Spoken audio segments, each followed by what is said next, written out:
Assalamualaikum warahmatullahi wabarakatuh. Perkenalkan, nama saya Faiza Nuswa. Saya dari Prodi Ilmu Al-Quran dan Tafsir kelas 1C dengan NIM 251302055. Hobi saya yaitu membaca. Jadi di sini saya akan menjelaskan dan menggambarkan tentang apa tanggapan Anda tentang kondisi umat Islam saat ini. Dijelaskan dengan argumentasi dan solusi. Jadi, kondisi umat Islam saat ini berada dalam situasi yang beragam. Di satu sisi, jumlah umat Islam besar dan berkembang dalam pendidikan, dakwah digital, dan kesadaran beragama. Namun, di sisi lain juga menghadapi tantangan serius seperti perpecahan mazhab atau pandangan politik, lemahnya penguasaan ilmu, pengetahuan, dan teknologi, krisis moral seperti korupsi, ketidakadilan, intoleransi, gitu. Jadi Islam sering hanya dipahami secara ritual, bukan nilai sosial. Nah, argumentasinya, Islam mengajarkan keseimbangan antara iman, ilmu, dan amal. Ketika salah satu ditinggalkan, umat akan tertinggal.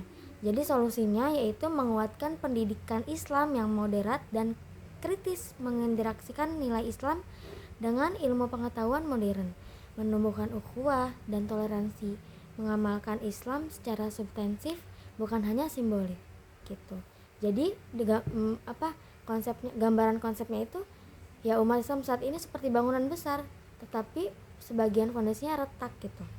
Nah, solusinya adalah memperkuat fondasi ilmu, akhlak, dan persatuan. Terus juga yang kedua yaitu bagaimana hubungan ibadah dengan ajaran moral? Jelaskan. Baik, di sini saya akan menjelaskan. Nah, hubungan ibadah dengan ajaran moral. Jadi dalam Islam, ibadah tidak terpisah dari moral atau akhlak. Ibadah yang benar seharusnya melahirkan perilaku yang baik. Misalkan nih, sholat mencegah perbuatan keji dan mungkar. Atau misalkan puasa melatih kesabaran dan kejujuran. Zakat menumbuhkan kepedulian sosial. Dan haji membentuk kesetaraan dan persaudaraan. Jadi jika seseorang rajin ibadah tetapi masih berperilaku buruk, berarti ibadahnya belum berdampak secara moral. Nah, jadi ibadah adalah akar, moral adalah buahnya. Jika akarnya kuat, buahnya akan baik. Jika tidak ada buah, akarnya perlu dievaluasi. Nah, terus yang ketiga, dalam aspek sejarah, Islam sempat mengalami fase kemajuan. Menurut saya, apa yang menjadi sebab kemajuan tersebut? Nah, dijelaskan oleh saya sekarang yaitu jadi gini. Jadi Islam pernah mengalami masa keemasan, terutama pada masa Abbasiyah di Baghdad, masa Andalusia, Spanyol Islam. Pada masa itu, umat Islam unggul dalam ilmu pengetahuan seperti kedokteran, matematika, astronomi, filsafat, dan pemikiran toleransi dan peradaban penyebab kemajuan Islam saat itu. Jadi tingginya penghargaan terhadap ilmu, keterbukaan terhadap ilmu dan dari peradaban lain, dukungan penguasa terhadap ilmuwan, keseimbangan antara agama dan rasio, kemunduran terjadi ketika ilmu mulai ditinggalkan, terjadi konflik internal, ijtihad melemah gitu kan. Nah, jadi Islam itu maju ketika ilmu dan iman berjalan bersama dan mundur ketika salah satunya ditinggalkan gitu. Jadi ketiga poin ini gitu tuh. Kondisi umat saat ini dipengaruhi oleh pemahaman ibadah dan moral secara membuktikan bahwa kemajuan Islam lahir dari keseimbangan iman, ilmu, dan akhlak gitu. Terakhir, kesan saya belajar metodologi Islam.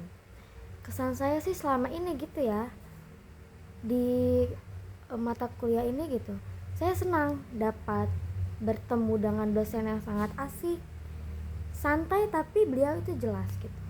Jadi ilmu yang beliau sampaikan, yang beliau jelaskan gitu kan, itu saya senang gitu belajarnya, karena ya dosennya tuh gak terlalu galak gitu ya, jadi asik gitu ke mahasiswa, jadi kitanya juga enjoy gitu. Mungkin cukup sekian dari saya, kurang lebihnya mohon maaf karena saya juga masih belajar. Wassalamualaikum warahmatullahi wabarakatuh.